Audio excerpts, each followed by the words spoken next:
My name is Anjali Chaturvedi and I'm back with my new video of Mosby and Clicks. तो next chapter हमारा था delegation delegation delegation delegation का मतलब क्या है? Delegation का मतलब transfer of responsibility of a specifying nursing activity in a specifying situation to a member of the nursing team. कि टीम को आपने एक्टिविटी बता दी कि मैं भाई इस काम के लिए बाहर जा रही हूँ, मेरे पेशेंट को तुम इंजेक्शन दे देना. स्टेप ऑफ इस केस में क्वेश्चन ज़्यादा कुछ इंपॉर्टेंट नहीं है, बस यही है कि कौन रिस्पॉन्सिबल होता है. अगर जो नर्स इंजेक्शन दे रही है, अगर उसने कोई और इंजेक्शन दे दिया और गलती से दे दिया वो, तो रिस्पॉन्सिबल कौन होगा? जो डेलीगेट नर्स है जिसने अपना इंजेक्शन दिया उसको कि आपको ये इंजेक्शन देना है, वो रिस्पॉन्सिबल होती है. बस इसमें यही पूछा जाता है और इसमें कुछ नहीं है, बस यही था. तो आज हम जो चैप्टर शुरू करेंगे वो है nursing practice and the law. Nursing practice and the law कौन कौन से हैं, ये बहुत इंपॉर्टेंट है और बहुत ज़्यादा पता भी होना चाहिए. क्वेश्चंस भी बहुत ज़्यादा पूछे जाते हैं और ये इंपॉर्टेंट भी है, ठीक है, क्योंकि ये हमारे लिए है, हमारी सेफ्टी के लिए.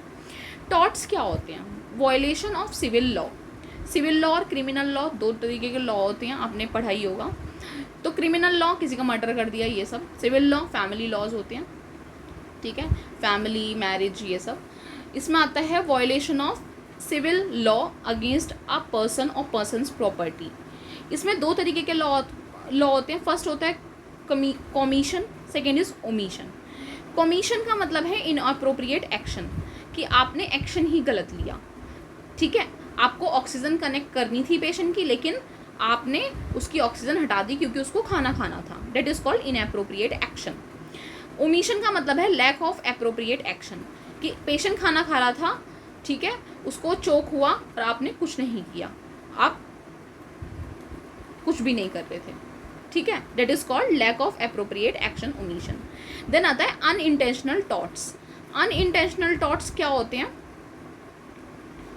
सबसे पहले आता है नेग्लिजेंस. नेग्लिजेंस क्या है? Measurement of negligence is reasonableness involve exposure of person और property of other to unreasonable risk of injury और एक्ट बाय कमीशन और इमिशन. कि नेग्लिजेंट कर दिया, आपके पास पेशेंट भागता हुआ आया, उसने बोला कि सर देखो मेरे पेशेंट को क्या हो गया, और आप कहते हो कि हाँ मैं आ रहा हूँ, आप चलो, ठीक है, और आप वहाँ पर नहीं गए और पेशेंट ने रिगर्जिटेट कर लिया, ठीक है, पेशेंट की एट अ टाइम डेथ हो गई. डेट इज कॉल्ड नेग्लिजेंस, आपने ध्यान ही नहीं दिया.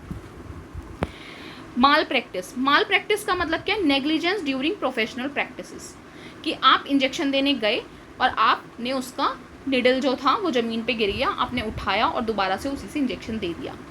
That is called unreasonable lack of skills in professional duty. Illegal भी होता है, इमोरल कंडक्ट भी होता है, ये इलीगल भी होता है, ठीक है, इमोरल कंडक्ट भी है. Results in injury to death of the client भी हो सकता है. Violation of standard of nursing practices भी हो सकता है, ठीक है. माल प्रैक्टिस और नेग्लिजेंस के एग्जांपल्स बहुत सारे हैं. Leaving surgical sponge inside a client, it is called malpractice. Causing burn, negligence. Medication error, failure to prevent falls. Incompetent assessment leading to subsequent inappropriate action, कि आपने नहीं देखा, patient चोक कर गया. Improper identification of client, same नाम था, MRD check नहीं किया, गलत इंजेक्शन गलत पेशेंट को दे दिया. Carelessness in caring for a client property. Second आता है tort. Tort is different from crime. Crime से थोड़ा डिफरेंट होता है, but a serious tort can be tried as both criminal और सिविल एक्शन. दोनों एक्शंस हो सकते हैं. Reasonableness and nurses are responsible for their own act. Also employers may be held responsible under doctrine of respondent superior. ठीक है, अपने superior को करना है, बस ये कुछ नहीं है, ठीक है. गुड सैमरिटन लॉ में क्या आता है? प्रोटेक्ट करता है हेल्थ केयर प्रोफेशनल को कि एडमिनिस्टर कर रहे हैं फर्स्ट एड कोई भी volunteers as volunteers in an emergency situation, ठीक है, तो इस टाइम पे प्रोटेक्ट भी कर सकते हैं हम, आप दे सकते हैं. इसके बाद विलफुल जो विलिंगफुली गलत किया गया है, तो उसमें क्या क्या आता है? जैसे कि असॉल्ट, मेंटल और फिजिकल थ्रेट देना किसी को, ठीक है. वायलेंस और अनदर विदाउट टचिंग पेशेंट. इसमें क्या होता है कि आप टच नहीं, असॉल्ट का मतलब क्या है? विदाउट टचिंग द पेशेंट, ठीक है. Attempt to do violence, violence कर रहे हो और विदाउट टचिंग, पेशेंट को टच नहीं कर रहे, फोर्सिंग अ मेडिकेशन और treatment on a person who does not want it, आप जबरदस्ती इंजेक्शन दे रहे हो और पेशेंट मना कर रहे हैं इंजेक्शन के लिए, तो डेट इज कॉल्ड असॉल्ट। ठीक है। बैटरी क्या होता है, टचिंग और उसको wounding a person in an offensive manner with और without intent to do harm, कि हो भी सकता है हार्म पहुंचाने का, नहीं भी, लेकिन आप उसको टच करो, it is called battery. Then fraud कहते हैं purposely false presentation of the facts, कि गलत गलत चीज़ें बताना कि पेशेंट तो बहुत गंदी तरीके से बिहेव कर रहा था, ये कर रहा था, वो कर रहा था। ठीक है, ये सब हो गया आपका फ्रॉड। इन्वेशन ऑफ प्राइवेसी का मतलब क्या है, एनक्रोचमेंट और another person, unauthorised touching, unnecessary exposure करना पेशेंट का, discuss of client case unauthorised way में किसी और से क्लाइंट का केस डिस्कस। इसके बाद आपका आता है फॉल्स इम्प्रिजनमेंट। फॉल्स इम्प्रिजनमेंट का मतलब क्या होता है, इवन विदाउट फोर्स और malicious intent, include intentional confinement without authorization as well as threat of force or confining structures, clothing, मतलब आप उसके बारे में कुछ भी झूठ बोल रहे हो। ठीक है। उसके बाद protect an emotionally disturbed person from harming self और अदर। देन इसके बाद आता है आपका sorry it is not false imprisonment when it is necessary to protect.